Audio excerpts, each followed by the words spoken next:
You think MotoGP today is wild? There was a time when riders wore open helmets, raced on public roads, and crashed into stone walls for glory. That was literally the vibe in 1949 when the FIM, that is Fédération Internationale de Motocyclisme, launched the first official Grand Prix Motorcycle World Championship. No fancy circuits, no safety barriers. Just bikes, broken roads, and brave lunatics in leather helmets. And guess what the first race was? The Isle of Man TT, a 60-kilometer public road course full of stone walls, trees, blind turns, and zero margin for error. These guys weren't just racing, they were dancing with death at 160 kilometers per hour with no runoff, no gravel traps, just raw courage.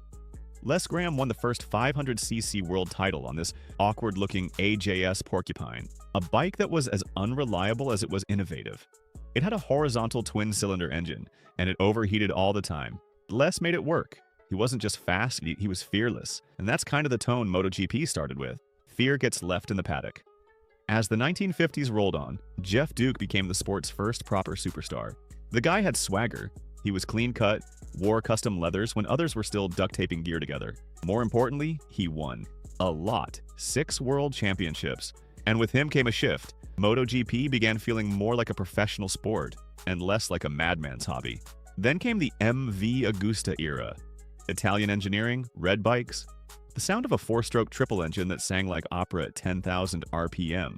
From the late 50s into the 70s, MV Agusta dominated, and the man who rode them into immortality was a young Italian named Giacomo Agostini. Let me put it this way, if MotoGP had a Mount Rushmore, Ago's face would be the first one carved. He won 15 world championships, 8 of them in the 500cc class, and 7 in 350cc.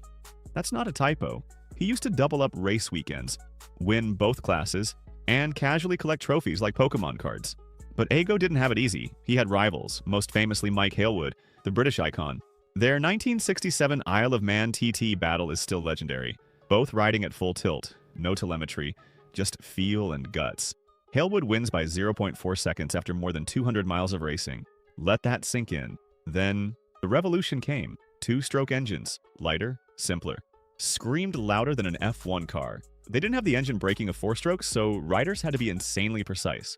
You made a mistake? High side. No electronics to catch you, no ride control, just instinct. This ushered in the chaotic brilliance of the 1970s. Enter Barry Sheene. This guy was everything MotoGP wasn't supposed to be. Glamorous, loud, and gloriously reckless. He partied like a rock star and rode like he didn't care if he lived or died. Cigarettes taped inside his helmet. Champagne showers after every win. But he could ride. 2 world titles, huge crashes, massive comebacks. He made the sport cool. And just as Europe was bathing in the Sheeny madness, America arrived with a vengeance. In 1978, Kenny Roberts showed up from the dirt tracks of the US, and he brought his sideways style with him. Sliding into corners like a drift racer, leaning way off the bike way before it was mainstream. People said, "You can't ride like that here." Kenny said, "Watch me." He didn't just win, he transformed how people approached MotoGP. 3 world titles, and he made safety a real thing. He threatened to start a rider boycott over conditions, and it worked. Suddenly, tracks had barriers, runoffs, marshals, stuff to help you not die. Fast forward to the 1980s and 90s, the era of the 500cc 2-stroke monsters. This was pure chaos. No traction control, no rider aids, just throttle, tire, and talent. The bikes were violent, like trying to walk a pit bull with a jet engine strapped to its back. You had gods like Freddie Spencer, the only guy to win both the 250cc and 500cc titles in the same season, 1985. Nobody's done it since. Wayne Rainey, one of the smoothest riders ever whose career ended tragically with a crash that paralyzed him, still remains one of the sport's most respected figures. Kevin Schwantz, all guts, all throttle, never held back. Either he won or he wrecked. Eddie Lawson, quiet, consistent, cold-blooded. 4-time champ. This era was full of feuds, mechanical failures, and last corner lunges. It wasn't about data, it was about feel. Riders would tune their bikes based on what their butt told them, not telemetry. Then came the man of steel, Mick Doohan. He broke his leg so badly in 1992 that it nearly got amputated. Instead, he said nah and had doctors fuse his leg straight. He couldn't use a foot brake, so his crew rigged a thumb brake. Then the dude won 5 straight world titles from 1994 to 1998.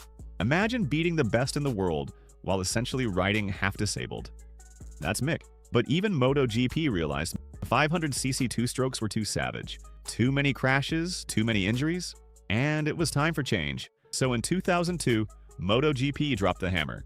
The era of four-stroke 990cc monsters began. Heavier bikes, more control, faster straight-line speed, and at the front of the grid, a cheeky Italian kid with curly hair, a massive grin, and a neon yellow helmet. Valentino Rossi. The next chapter was about to begin, but this time, MotoGP wasn't just racing anymore.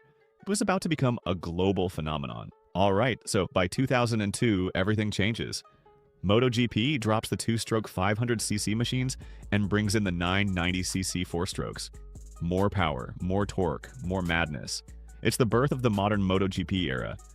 And at the front of this transition, Valentino freaking Rossi. He's 23, already a world champ, already a superstar in Italy, but now he's about to take over the whole sport. Let me paint the picture. Rossi's got the RC211V, Honda's new V5 weapon. That bike? It's like a missile with wheels, 240 horsepower, 5 cylinders, and an Italian artist riding it like a symphony. What happens next? He wins 11 of the 16 races in 2002, then wins the championship. In 2003, he wins 9 races, takes the title again.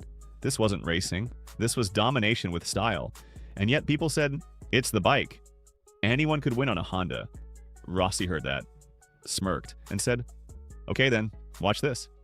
He leaves Honda, joins Yamaha in 2004, a team that hadn't won anything since the 90s. Their M1 bike was slower, twitchy, unstable. Everyone thought he was insane.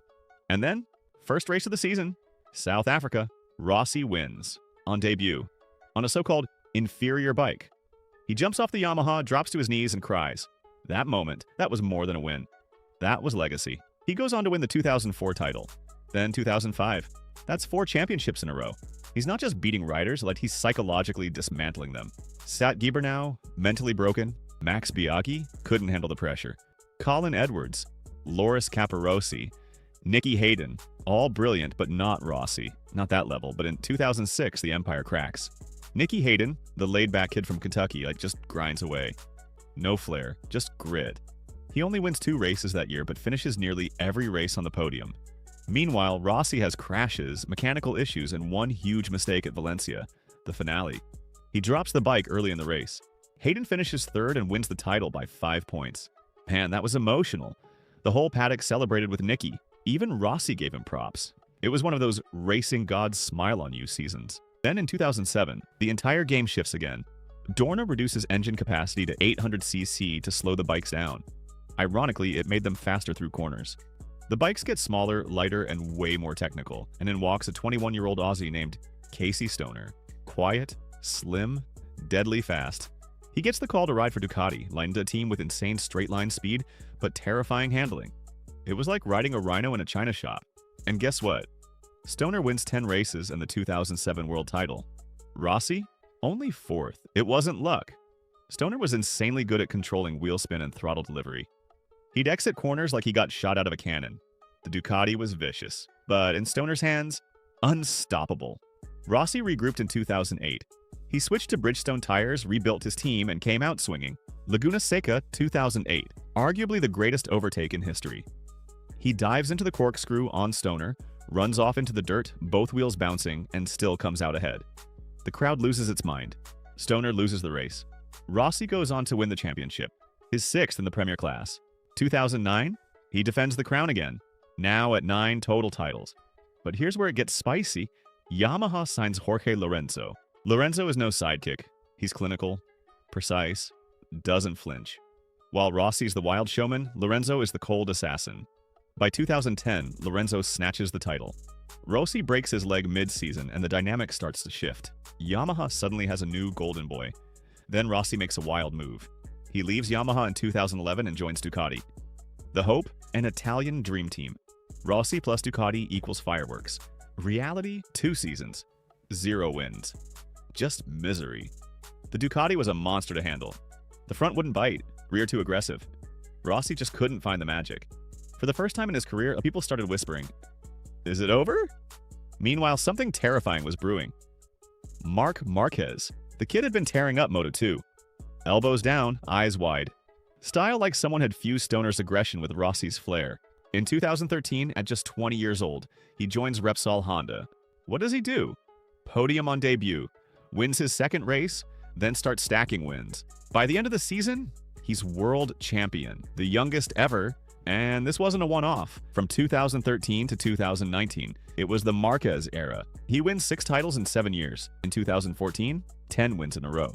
In 2019, he finishes first or second in every single race but one. That season alone, he scored 420 points, the most in MotoGP history. How? His ability to save crashes became legend. He'd lean so far that his elbow would hit the ground first. He'd lose the front tire, somehow keep it upright, and still pass 2 riders in the next corner. While Rossi faded, Marquez ascended. Lorenzo tried to challenge. Dovizioso gave him a good fight, but Marc was just different. His dominance wasn't boring, it was insane. Okay, let's talk about the year MotoGP flipped upside down. 2020. Marc Marquez, untouchable for years, rides into Jerez round 1 of the season, and decides to put on a clinic. He goes wide early in the race, drops to the back, and then, like a video game, carves his way through the entire field. He's about to podium, maybe even win. Then, boom. Huge high side.